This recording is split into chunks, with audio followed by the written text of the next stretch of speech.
কয়টা? এর বেগ সবই কয়টা? 80 টাকা। 80 টাকা মাত্র। বেগটি 80 টাকা। বেগটি 80 টাকা। বেগটি 80 টাকা।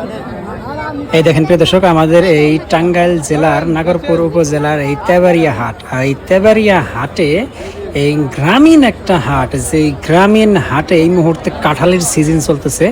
এই এলাকার যত মানুষ আছে, প্রায় যাদের গাছ আছে, বেশিরভাগ মানুষ এই কাঁঠাল নিয়ে এই তেবাড়িয়ার হাটে আসছে বিক্রির জন্য। দেখেন একেবারে যে প্রাইমারি স্কুল আছে, সেই প্রাইমারি স্কুলের সেই মাঠে বসে বসে বিক্রি করতেছে।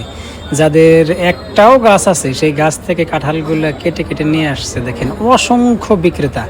আমি এত বড় কাঁঠাল বিক্রেতার যে বিক্রি করে যে হাট, এত বড় বড় হাট আমি কখনো দেখি নেই, নিজের চোখে দেখি নেই।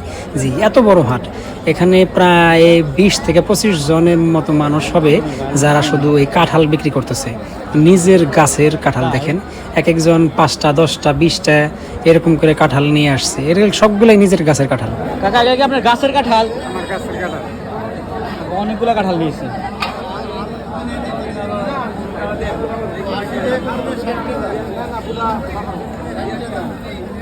মোবাইলে উঠে